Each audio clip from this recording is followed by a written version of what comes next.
ಜಿಲ್ಲೆಯಲ್ಲಿ ಮೊದಲ ಬಾರಿಗೆ ಭಾರಿ ಡಿಸ್ಕೌಂಟ್ನೊಂದಿಗೆ ಫರ್ನಿಚರ್ ಎಕ್ಸ್ಚೇಂಜ್ ಮೇಳ ಶಿರಸಿಯ ಬ್ರೌನ್ವುಡ್ ಶೋರೂಮಿನಲ್ಲಿ ಡಿಸೆಂಬರ್ 24ರಿಂದ ಜನವರಿ 4ರವರೆಗೆ ಬ್ರೌನ್ವುಡ್ ಹೊಸಪೇಟೆ ರಸ್ತೆ ಶಿರಸಿ. ಸಿದ್ದಾಪುರ ತಾಲೂಕಿನ ಬಿಳಗಿ ಗ್ರಾಮ ಪಂಚಾಯತ್ ಹಾಗೂ ಕ್ಯಾದಗಿ ಅರಣ್ಯ ವಲಯಕ್ಕೆ ಒಳಪಡುವ ಗೋಳಿಕೈ ಗ್ರಾಮದ ಜೈರಾಮ್ ಹೆಗಡೆ ಎಂಬುವವರು ತಲೆಮಾರುಗಳಿಂದ ಸಾಗುವಳಿ ಮಾಡುತ್ತಿದ್ದ ಅತಿಕ್ರಮಣ ಜಾಗದ ಸುಮಾರು 120ಕ್ಕೂ ಹೆಚ್ಚು ಅಡಿಕೆ ಮರವನ್ನು ಅರಣ್ಯ ಇಲಾಖೆ ಅಧಿಕಾರಿಗಳು ಕಡಿದ ಸ್ಥಳಕ್ಕೆ ಬಿಜೆಪಿ ಮುಖಂಡರು ಉತ್ತರ ಕನ್ನಡ ಜಿಲ್ಲಾ ರೈತ ಮೋರ್ಚಾ ಉಪಾಧ್ಯಕ್ಷ ಅನಂತಮೂರ್ತಿ ಹೆಗಡೆ ನೇತೃತ್ವದಲ್ಲಿ ಭೇಟಿ ನೀಡಿ ಘಟನೆ ಖಂಡಿಸಿ ರೈತರಿಗೆ ಸಾಂತ್ವನ ಹೇಳಿದರು. ಈ ಸಂದರ್ಭದಲ್ಲಿ ಮಾತನಾಡಿದ ಜಿಲ್ಲಾ ರೈತ ಮೋರ್ಚಾ ಉಪಾಧ್ಯಕ್ಷ ಅನಂತಮೂರ್ತಿ ಹೆಗಡೆ, ಅರಣ್ಯ ಉಳಿಸುವವರೇ ಈ ರೀತಿಯ ದೌರ್ಜನ್ಯ ನಡೆಸಿದರೆ ರೈತರು ಎಲ್ಲಿಗೆ ಹೋಗಬೇಕು? ಅರಣ್ಯ ಇಲಾಖೆಯವರಿಗೆ ಮರ ಕಡಿಯುವ ಅಧಿಕಾರ ನೀಡಿದವರಾರು? ರೈತರ ದಿನಾಚರಣೆಯ ದಿನವೇ ಈ ರೀತಿ ಕೃತ್ಯ ಮಾಡಿರುವುದು ಎಷ್ಟರ ಮಟ್ಟಿಗೆ ಸರಿ? ರೈತರನ್ನು ಒಕ್ಕಲೆಬ್ಬಿಸಬೇಡಿ. ಉಗ್ರ ಹೋರಾಟಕ್ಕೂ ನಮ್ಮ ರೈತರು ಹಿಂಜರಿಯುವುದಿಲ್ಲ. ಅದರಿಂದಾಗುವ ಪರಿಣಾಮವನ್ನು ನಿಮ್ಮ ಇಲಾಖೆ ಸಹಿಸಲು ಸಾಧ್ಯವಿಲ್ಲ. ಸ್ಥಳೀಯ ಶಾಸಕರು, ಅರಣ್ಯ ಇಲಾಖೆ ಮೇಲಾಧಿಕಾರಿಗಳು ಸ್ಥಳಕ್ಕೆ ಭೇಟಿ ನೀಡಿ ಆದ ಅನ್ಯಾಯದ ಪರಿಶೀಲನೆ ನಡೆಸಬೇಕು ಎಂದು ಆಗ್ರಹ ಮಾಡಿದರು.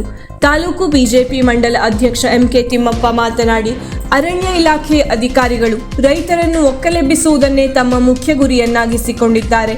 ತಾಲೂಕಿನ ರೈತರು ನೆಮ್ಮದಿಯ ಜೀವನ ನಡೆಸದಂತೆ ಯಾವ ಕ್ಷಣದಲ್ಲಿ ಇಲಾಖೆಯವರು ಬಂದು ಮರ ಕಡಿದು ಬಿಡುತ್ತಾರೋ ಎಂಬ ಆತಂಕದಿಂದ ದಿನವನ್ನು ದೂಡುತ್ತಿದ್ದಾರೆ. ಬೇರೆ ದೇಶಗಳಿಂದ ವಲಸೆ ಬಂದವರಿಗೆ, ನಿರಾಶ್ರಿತರಿಗೆ ಸರ್ಕಾರ ಸಾವಿರಾರು ಎಕರೆ ಭೂಮಿಯನ್ನು ನೀಡಲು ಮುಂದಾಗಿದೆ. ಇಲ್ಲಿಯೇ ಹುಟ್ಟಿರುವ ದೇಶವಾಸಿಗಳಾದ ರೈತರ ನೆರವಿಗೆ ಸರ್ಕಾರ ಬಾರದಿರುವುದು ಶೋಚನೀಯ ಎಂದರು. ಬಿಜೆಪಿ ಪ್ರಮುಖರಾದ ರಾಘವೇಂದ್ರ ಶಾಸ್ತ್ರಿ, ಬಿಜೆಪಿ ಮಂಡಲ ಪ್ರಧಾನ ಕಾರ್ಯದರ್ಶಿ ತೋಟಪ್ಪ ನಾಯ್ಕ್ ಮಾತನಾಡಿ ಆಕ್ರೋಶ ಹೊರಹಾಕಿದರು. ಈ ಸಂದರ್ಭದಲ್ಲಿ ಬಿಜೆಪಿ ಪ್ರಮುಖರಾದ ಕೃಷ್ಣಮೂರ್ತಿ ನಾಯ್ಕ್ ಐಸೂರು, ಆದರ್ಶ ಪೈ, ಅಣ್ಣಪ್ಪ ನಾಯ್ಕ್ ಕಡಕೇರಿ, ವಿಜಯ್ ಹೆಗಡೆ, ರೈತ ಸಂಘದ ಜಿಲ್ಲಾಧ್ಯಕ್ಷ ಕೆರಿಯಪ್ಪ ನಾಯ್ಕ್ ಮುಂತಾದವರು ಉಪಸ್ಥಿತರಿದ್ದರು.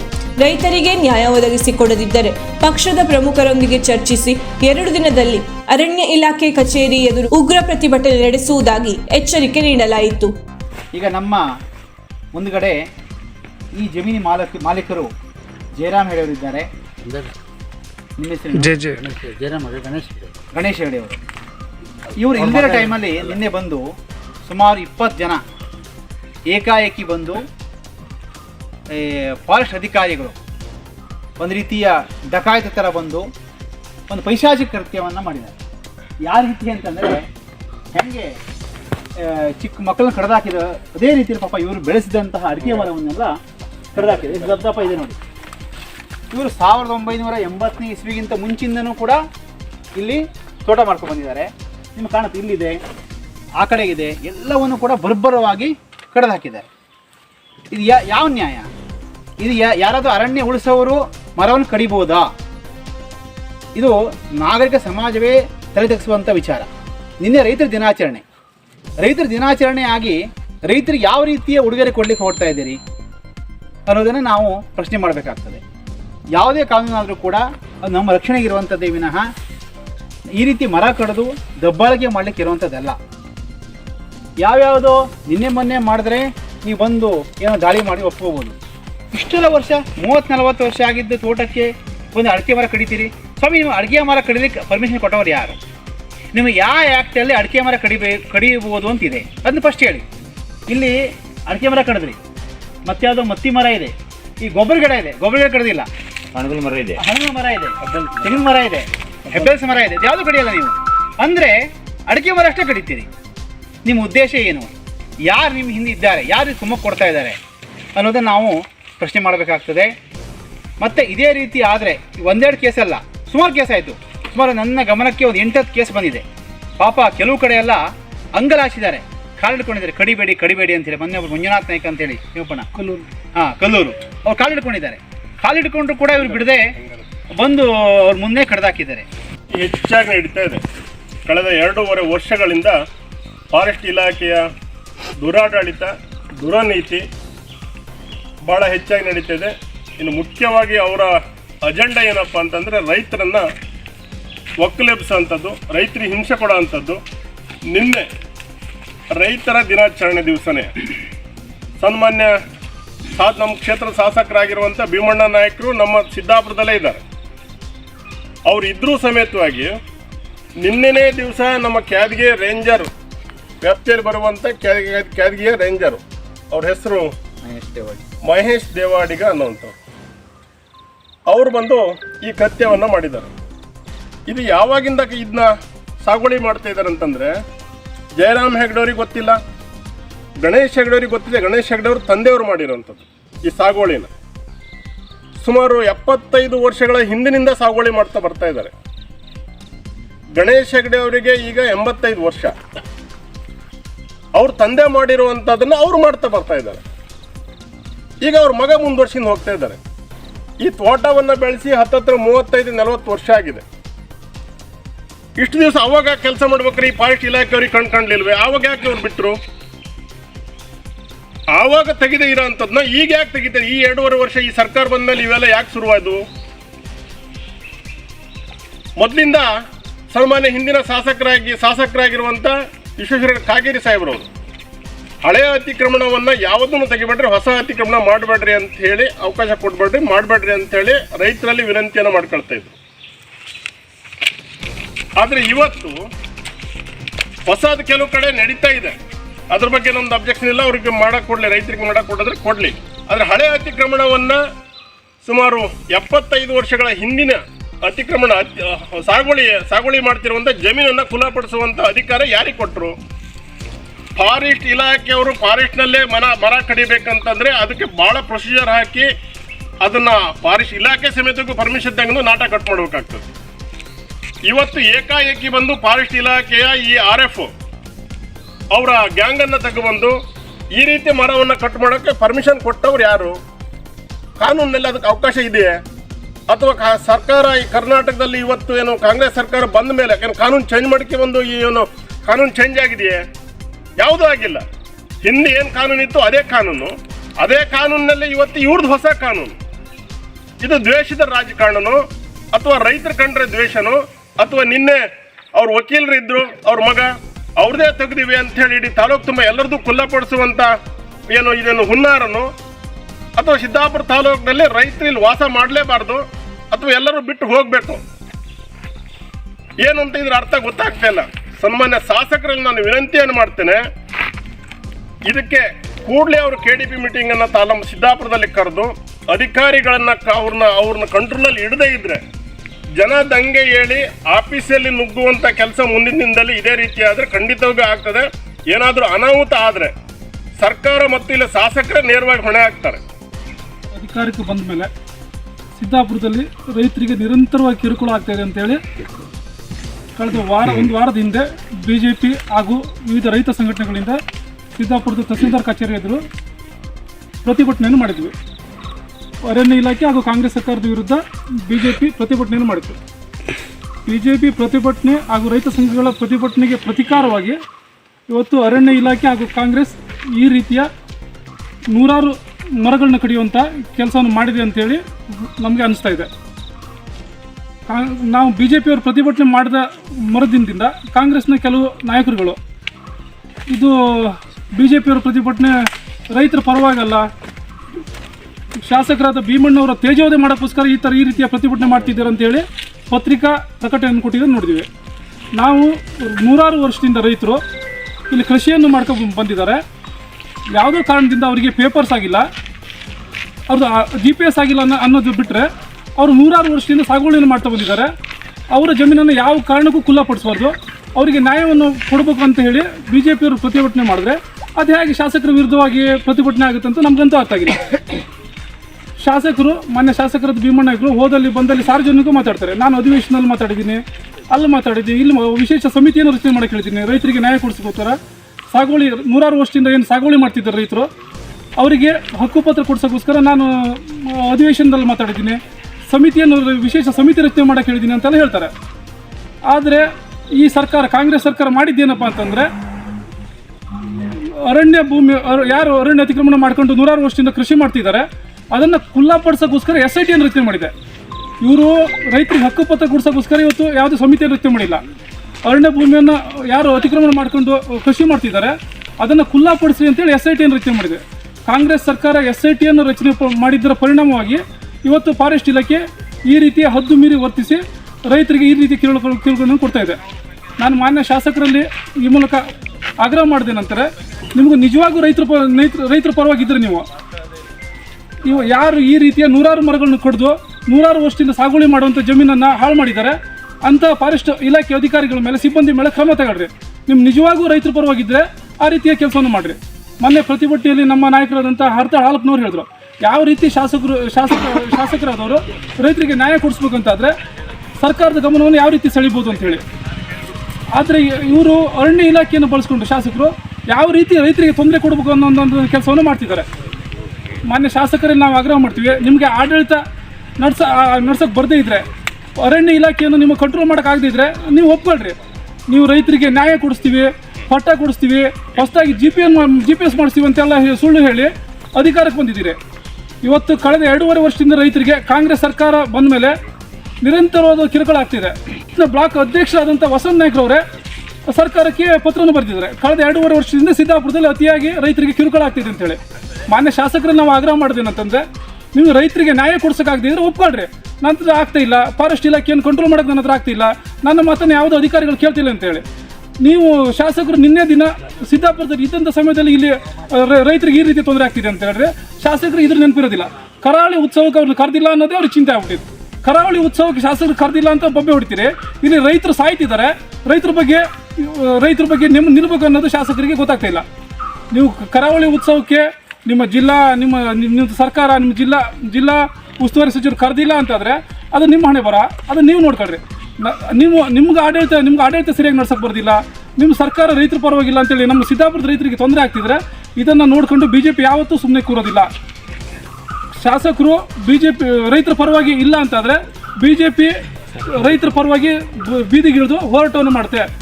ನಾವು ಇಲ್ಲಿಗೆ ನಿಲ್ಲಿಸ್ರಿ, ನೀವು ರೈತರಿಗೆ ಮಾಡ್ತಿರುವಂಥ ಕಿರುಕುಳ ನಿಲ್ಲಿಸ್ರಿ. ಹೊಸದಾಗಿ ಯಾರು ಅತಿಕ್ರಮಣ ಮಾಡ್ತಾ ಇದ್ದಾರೆ ಅದಕ್ಕೆ ಹೋಗ್ರಿ. ನೂರಾರು ವರ್ಷದಿಂದ ನಮ್ಮ ರೈತರು ಸಾಗುವಳಿ ಮಾಡುವಂಥ ಭೂಮಿಯಲ್ಲಿ ಅರಣ್ಯ ಅಧಿಕಾರಿಗಳು ಕಾಲಿಟ್ಟರೆ BJP ಉಗ್ರವಾಗಿ ಅದನ್ನು ಖಂಡಿಸುತ್ತೆ.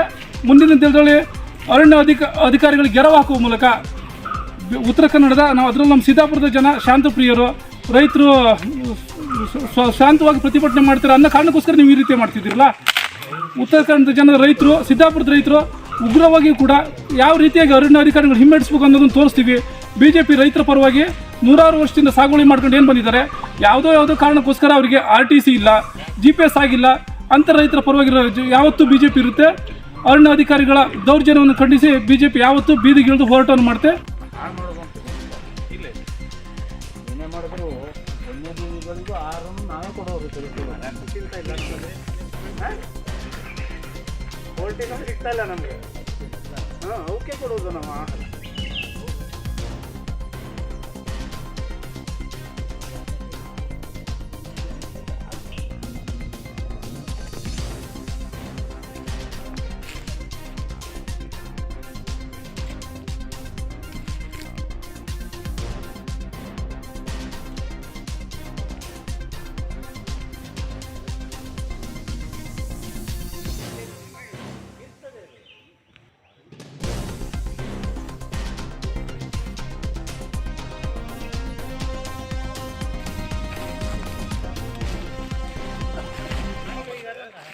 ಎಕ್ಸಾಕ್ಟ್ ಆದೇಶ ಕಾಪಿ ಏನಿದೆ ಇವರಿಗೆ ಅಂತ ತಾವು ದಯವಿಟ್ಟು ತಗೊಂಡಾಗ ಸಾರ್ವಜನಿಕರಿಗೆ ಒದಗಿಸ್ಕೊಡ್ಬೇಕು ಅಂತ ನಾನು ಕೇಳ್ಕೊಳ್ತೇನೆ. ಯಾಕಂದರೆ ಅತಿಕ್ರಮಣ ಖುಲ್ಲಾಗೊಳಿಸುವಿಕೆ ಅಂತಂದರೆ ಇದು ಡಿಫಾರೆಸ್ಟೈಸೇಷನ್ ವಿರುದ್ಧದ ಒಂದು ಪ್ರಕ್ರಿಯೆಯ ಭಾಗ ಇದು. ಅಂದರೆ ಡಿಫಾರೆಸ್ಟೇಷನ್ ನಮ್ಮ ಭಾರತದಲ್ಲಿ ಒಂದೇ ಅಲ್ಲ, ಭಾಳಷ್ಟು ರಾಷ್ಟ್ರಗಳಲ್ಲಿ ಇದೆ ಅದು ಚಾಲ್ತಿಯಲ್ಲಿ.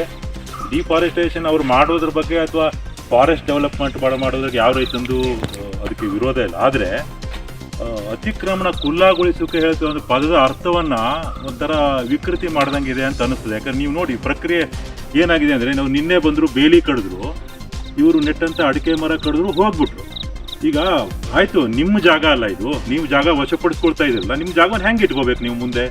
ನೀವು ಅದಕ್ಕೊಂದು ಬೌಂಡ್ರಿಯನ್ನು ಹಾಕಿ ಅಲ್ಲಿದ್ದಂತಹ ಅದು ಯಾವುದೂ ಇರಲಿ. ಯಾಕಂದರೆ ಫಾರೆಸ್ಟ್ ಜಾಗದಲ್ಲಿ ಎಲ್ಲೂ ಇರಲಿ ರೈತನಿಗೆ ಗಿಡ ನೆಡ್ತಕ್ಕಂಥ ಹಕ್ಕಿದೆ, ರೈತನಿಗೆ ಗಿಡ ನೆಡ್ತಕ್ಕಂಥ ಹಕ್ಕಿದೆ. ಒಂದು ವೇಳೆ ಅದು ರೈತಂದು ಅಲ್ಲ ಅಂತಂದರೆ, ಈಗ ಉದಾಹರಣೆಗೆ 2 ಜನರ ನಡುವೆ ಲ್ಯಾಂಡ್ ಡಿಸ್ಪ್ಯೂಟ್ ಬಂದಾಗ ನಿಂದಲ್ಲ ಅಂತಂದ್ರೆ ಏನಾಗ್ತದೆ, ನಮ್ಮ ಲಾ ಏನು ಹೇಳ್ತದೆ ಅಂದರೆ ಇದು ಇವಂದು ಅಂತ ಕ್ಲಿಯರ್ ಡಿಫಿನೇಷನ್ ಮಾಡಿ RTCಲು ಮಾಡಿಕೊಡ್ತದೆ. ಅದರ ಅರ್ಥ ಇವಂದು ಅಲ್ಲ ಅಂದ್ರೆ ಅವಂದು ಮರಗಳನ್ನು ಕಡಿ ಅಂತ ಅರ್ಥದು ಎಲ್ಲಿದೆ, ಯಾವ ಆ್ಯಕ್ಟಲ್ಲಿದೆ, ಯಾವ ಲಾದಲ್ಲೂ ಕೂಡ ಇಲ್ಲ ಅದು. ಯಾಕಂದರೆ ಅಡಿಕೆ ಮರ ಕಡಿದ್ರೆ ಅದು ಆಗ್ತಕ್ಕಂಥ ನೋವಿದೆಯಲ್ಲ, ಅದು ನೆಟ್ಟ ರೈತನಿಗೆ ಮಾತ್ರ ಗೊತ್ತಾಗುತ್ತೆ. ಇವರು ಬಂದು ಈ ಥರ ವಿಧ್ವಂಸಗೊಳಿಸಿಕೆ ಈಗ ಅನಂತಮೂರ್ತಿಯವ್ರು ಹೇಳ್ದಂಗೆ ಈಗ ಬಂದು ಒಂಥರ ದಾಳಿ ಮಾಡಿ ಬೇಲಿ ಎಲ್ಲ ಕಡಿದು ಹೋಗಿ ಮಾರನೇ ದಿವಸ ಇವರು ನಾಪತ್ತೆ. ಅರಣ್ಯ ಪ್ರದೇಶವನ್ನು ಇವ್ರ ಉದ್ದೇಶ ಏನ್ರಿ? ಇಲ್ಲಿ ಬಂದಿದ್ದು ಡಿಫಾರೆಸ್ಟೇಷನ್ ತಡಿಲಿಕ್ಕೆ ಬಂದಿದ್ದಲ್ಲ ಇವರು. ಇವ್ರ ಉದ್ದೇಶ ಏನಾಗಬೇಕಾಗಿತ್ತು? ಫಾರೆಸ್ಟ್ ಜಾಗವನ್ನು ಎಲ್ಲೆಲ್ಲಿ ಇದೆಯೋ ಅಲ್ಲಲ್ಲಿ ಕರೆಕ್ಟಾಗಿ ಸರ್ವೆ ಮಾಡಿ ಅಥರೈಸ್ಡ್ ಸರ್ವೆ ಮಾಡಬೇಕು. ಇಲ್ಲಿ ನೋಡ್ರಿ, ಇಲ್ಲಿ ಫಾರೆಸ್ಟ್ ಗಡಿ ಹೇಳಲಿಕ್ಕೆ ಇವರ ಮನೆಯವರು ಪಾಪ ನಿನ್ನೆ ಕೇಳಿದ್ರಂತೆ, ಫಾರೆಸ್ಟ್ ಗಡಿ ಎಲ್ಲಿದೆ ತೋರಿಸ್ಕೊಡ್ರಿ ಅಂತ. ತೋರಿಸ್ಕೊಟ್ಟು ಅವ್ರು ಏನು ಕೇಳಿದ್ರೆ ತಡ್ಕಾಡಿದ್ರಂತ ಅವರು. ಗಡಿನೇ ಇಲ್ಲ ಇಲ್ಲಿ. ಫಾರೆಸ್ಟ್ ಗಡಿ ಅಥರೈಸ್ಡ್ ಅಂತ ಅವ್ರು ಕಲ್ಲು ಸರ್ವೆ ಮಾಡಿ ಆ ಫಾರೆಸ್ಟ್ ಕಲ್ಲುಗಳನ್ನು ಹಾಕಿ ಅವ್ರು ಆನಂತರ ತೋರಿಸ್ಕೊಡ್ಬೇಕು ರೈತರಿಗೆ. ಇಲ್ಲಿ ತೋರಿಸ್ಲಿಕ್ಕೆ ಅವ್ರಿಗೆ ನಿನ್ನೆ ತಡಕಾಡಿದ್ರು, ಅವರಿಗೆ ಉತ್ತರವೇ ಇಲ್ಲ ಅವ್ರ ಎದುರಿಗೆ. ಅಂದರೆ ಇದು ಅರ್ಥೇನು ಕೇಳಿದರೆ ಬೇಕಾಬಿಟ್ಟಿಯಾದಂಥ ಒಂದು ವ್ಯವಸ್ಥೆ ಅಥವಾ ಆ ಆದೇಶವನ್ನು ರಾಂಗ್ ಮಿಸ್ಇಂಟರ್ಪ್ರಿಟೇಷನ್ ಅಂತ ನಾವು ಕರಿತೇವೆ. ಅದನ್ನ ವಿಕೃತಿಗೊಳಿಸಿ ಅದನ್ನು ಇಂಪ್ಲಿಮೆಂಟ್ ಮಾಡ್ತಕ್ಕಂಥ ಒಂದು ವ್ಯವಸ್ಥೆ ಜಾರಿ ಆಗ್ತಾ ಇದೆ. ಇದು ನನ್ನ ಪ್ರಕಾರ ಇದು ಭಯಾನಕ ಸ್ಥಿತಿ ಅಂತ ನಾನು ಹೇಳಲಿಕ್ಕೆ ಬಯಸ್ತೇನೆ. ಸೊ ಇದ್ರ ವಿರುದ್ಧ ಉಗ್ರ ಹೋರಾಟವನ್ನಂತೂ ಮಾಡಲೇಬೇಕಾಗ್ತದೆ. ಯಾವ ಈ ಅರಣ್ಯ ಅಂದರೆ ಏನು? ಈ ಡಿಕ್ಷನರಿ ಅರ್ಥದ ಪ್ರಕಾರ ಕಾಡು ಅಥವಾ ಕಾನೂನು ಈ ಥರ ಇದೆ. ಆದರೆ ಸುಪ್ರೀಂ ಕೋರ್ಟು ಯಾವುದೋ ಒಂದು ಕೇಸಲ್ಲಿ ಹೇಳಿದೆ, ನನಗೆ ನೆನಪು ಬರ್ತಾ ಇಲ್ಲ, ಯಾವುದೇ ಗ್ರೀನ್ ಎಕ್ಸ್ಪಾನ್ಸ್ ಹಸಿರು ವಿಸ್ತಾರ ಅರಣ್ಯ ಇರ್ರೆಸ್ಪೆಕ್ಟಿವ್ ಆಫ್ ಓನರ್ಶಿಪ್, ಅದು ಯಾರದ್ದೇ ಆದರೂ ಅದು ಅರಣ್ಯ. ಅದನ್ನು ನಾಶ ಮಾಡೋದು ಅರಣ್ಯ ನಾಶ ಆಗ್ತದೆ. ಈ ಒಕ್ಕಲೆಬ್ಸೋದು ಅಂದರೆ ಶಾಸ್ತ್ರೀಯವಾಗಿ ನಮ್ಮನ್ನು ಒಕ್ಕಲೆಬ್ಸೋದ್ರ ಅರ್ಥ ವೀಕ್ಷಣ ಅರ್ಥ ಒಕ್ಕಲೆಬ್ಬಿಸುವುದು ಅದು ಹೊರ ಹಾಕುವುದು, ಮರ ಕಡಿಯೋದಲ್ಲ. ಅದಕ್ಕೆ ಈಗ ನಾವು ಫಾರೆಸ್ಟ್ ಅಧಿಕಾರಿಗಳು ನಾನು ಕೇಳಿದವಾಗ ಅವ್ರೇನಂದ್ರು ನಮ್ಗೆ ಜೀವೋ ಇದೆ, ಅಡಿಕೆ ಮಾಡೋಕ್ಕೆ ಜೀವೋವನ್ನೇ ಚಾಲೆಂಜ್ ಮಾಡೋಂಥ ಪರಿಸ್ಥಿತಿ ಇದೆ ಹೈಕೋರ್ಟ್ನಲ್ಲಿ. ನೀವು ತೋರಿಸಿದಾರಾ? ಜೀವ ಹೇಳಿದ್ದಾರೆ, ತೋರಿಸಿದ್ದಾರೆ, ನಿಮಗೆ ಹೇಳಿದ್ದಾರೆ.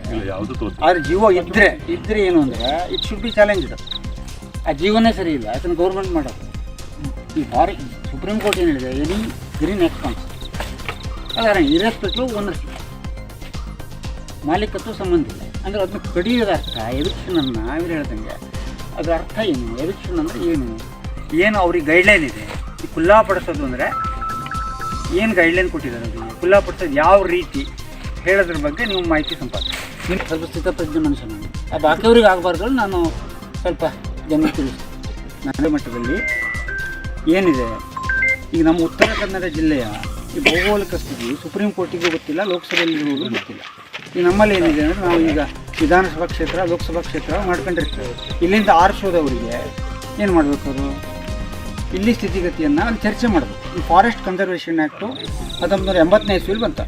ಆ 1980ನೇ ಇಸ್ವಿಲಿ ಆ ಫಾರೆಸ್ಟ್ ಕನ್ಸರ್ವೇಷನ್ ಆ್ಯಕ್ಟ್ 5 ಸೆಕ್ಷನ್ ಇದೆ. 5 ಸೆಕ್ಷನ್ನ ಈ ಅರಣ್ಯ ಜಿಲ್ಲೆಯಿಂದ ಹೋಗಿ MP ಗಳು ಓದಿದ್ದಾರೆ. ಅಲ್ಲಿ ಏನಿದೆ ಮುಖ್ಯ ಸಾರಾಂಶ ಅಂದರೆ ಫಾರೆಸ್ಟ್ ಕನ್ಸರ್ವೇಷನ್ ಆ್ಯಕ್ಟಿಂದು ಯಾವುದೇ ಅರಣ್ಯವನ್ನು ಅರಣ್ಯೇತರ ಉದ್ದೇಶಕ್ಕೆ ಉಪಯೋಗಿಸ್ತಿಲ್ಲ. ಅದರ ಅರ್ಥ ಏನು ಅಂದರೆ ರಿಸರ್ವ್ ಫಾರೆಸ್ಟು, ವಿಲೇಜ್ ಫಾರೆಸ್ಟ್ ಎಲ್ಲ ಹೋಯ್ತೀಗ ಯಾವುದೇ ಅರಣ್ಯವನ್ನು ಅರಣ್ಯ ಉದ್ದೇಶಕ್ಕೆ ಉಪಯೋಗಿಸ್ತಿಲ್ಲ. ಅಂದರೆ ಏನಾಯ್ತು ಅರ್ಥ ಅಂದರೆ ರಸ್ತೆ ಅಥವಾ ದರ್ಕಲೆ ಅಥವಾ ಒಬ್ಬ ಹೋಗಿ ಶಾಂತವಾಗಿ ಕೂತ್ಕೊಳ್ತಾನೆ ಎಲ್ಲಿ ಅಡವಿಲಿ, ಅದು ಬರೋದಿಲ್ಲ. ಯಾಕಂದರೆ ನಾನು ಏನಾಯ್ತದು ಅರಣ್ಯೇತರ ಉದ್ದೇಶ ಆಯ್ತಲ್ಲ, ಅರಣ್ಯದ ಉದ್ದೇಶಕ್ಕೆ ಬೆಂಕಿ ಹಾಕ್ಲಿಕ್ಕೆ ಕೊಟ್ಟಿಲ್ಲ. ಅಂದರೆ ಬದಿಗೆ ಬೆಂಕಿ ಹಾಕಿ ಉಳಿಸ್ಕೊಳ್ತಾರೆ, ಇದೇನು ಅರಣ್ಯೇತರ ಉದ್ದೇಶ ಅಲ್ಲ. ಈ ಥರ ಇದೆ. ಈ ಸುಪ್ರೀಂ ಕೋರ್ಟಿಗೆ ನಮ್ಮಲ್ಲಿ ಸ್ಥಿತಿ ಮನವರಿಕೆ, ನಾವು 80% ನಮ್ಮಲ್ಲಿ ಅರಣ್ಯ ಇದೆ. ಈಗ ಉತ್ತರ ಕನ್ನಡ ನಮ್ಮ ಜಿಲ್ಲೆಯಲ್ಲಿ ನೀವು ಮನೆಯಿಂದ ಕಾಲಿಟ್ಟರೆ ನೀವು ಎಲ್ಲಿ ಇಡ್ತೀರಿ? ಅರಣ್ಯದಲ್ಲೇ ಇಡ್ತೀವಿ. ಈ ಪರಿಸ್ಥಿತಿಯನ್ನು ಹೇಳೋರು ಯಾರು? ಇಲ್ಲಿ ಬ್ರಿಟಿಷ್ ಸರ್ಕಾರವೋ ನಮ್ಮ ಸರ್ಕಾರವೋ? ಪಕ್ಷದ ಪ್ರಶ್ನೆ ಹೇಳ್ತಾ ಇಲ್ಲ. ಯಾವ ಸರ್ಕಾರ ಇಲ್ಲಿರೋದು? ಈಗ ನೋಡ್ರಿ, ಇಲ್ಲೇ ಮಾತು ಹೇಳಿದಂತೆ ಇದು ಫಾರೆಸ್ಟಲ್ಲೇ ಇರೋದಿಲ್ಲ. ಇದು ರೋಡ್ ನಮ್ಮಲ್ಲಿ ಫಾರೆಸ್ಟ್ 80% ಫಾರೆಸ್ಟ್ನಲ್ಲಿ ರೋಡಲ್ಲೇ ಇರೋದಲ್ಲೇ. ಈಗಿಲ್ಲ ಅಗಲ ಹೊಡೆದ್ರೆ ಏನು ಕೇಳೋದು? ಅದಕ್ಕೆ ಕಾನೂನಲ್ಲ ನಿಂತು ಹೇಳೋ ಪ್ರಸಂಗ ಆಯಿತು. ನಾನಿಲ್ಲ ಇಲ್ಲ ಆಯಿತು ಈ ಮಾತುಕತೆ. ದೌರ್ಜನ್ಯ ಈಗ ಅರಣ್ಯವನ್ನು ಅರಣ್ಯೇತರ ಉದ್ದೇಶಕ್ಕೆ ಬಳಸಲಿಲ್ಲ ಆದರೆ ಉತ್ತರ ಕನ್ನಡ ಜಿಲ್ಲೆಯವರು ಇರಲಿಕ್ಕೆ ಸಾಧ್ಯ ಇಲ್ಲ. ಯಾಕಂದ್ರೆ ಮನೆಯೂ ಭಾಳ ಜನರದ್ದು ಅತಿಕ್ರಮಣದಲ್ಲಿದೆ. ಆ ಮನೆ ಬಿಡಬೇಕಾಯ್ತು, ಓಡಾಡಲಿಕ್ಕೆ ನಮಗೆ ಜಾಗ ಇಲ್ಲ. ಫಾರೆಸ್ಟ್ ಕನ್ಸರ್ವೇಷನ್ ಆ್ಯಕ್ಟನ್ನು ಅಲ್ಲಿ ಏನಿದೆ, ಕೇಂದ್ರ ಸರ್ಕಾರದ ಪೂರ್ವಾನುಮತಿ ಪಡೆದು ಅರಣ್ಯೇತರ ಉದ್ದೇಶಕ್ಕೆ ಬಳಸ್ಬೋದು. ಅದನ್ನ ಯಾರು ಮಾಡಬೇಕು? ಒಂದು ಯೋಜನೆ ಮಾಡಬೇಕು. ಎಲ್ಲ ರೋಡ್ ಐಡೆಂಟಿಫೈ ಮಾಡಿ, ಮನೆ ಐಡೆಂಟಿಫೈ ಮಾಡಿ, ಒಂದು ಮಿತಿ ಇಟ್ಟು ಮಂಜೂರು ಮಾಡಿ. ಈಗ ಗಣಿ ಇಲ್ವಾ, ಈಗ 1000 ಎಕರೆ ಮಾಡಿದ್ದು ಸುಪ್ರೀಂ ಕೋರ್ಟಲ್ಲಿ ಉದಾಹರಣೆ ಇದೆ. ಅವಾಗ ಸುಪ್ರೀಂ ಕೋರ್ಟ್ ಏನು ಹೇಳ್ತಾ ಅರಣ್ಯ ತಗೊಂಡು ಖುಲ್ಲಾಪುರ 1 ಗಂಟೆ ಬೇಡ ಆಡ್ತದೆ.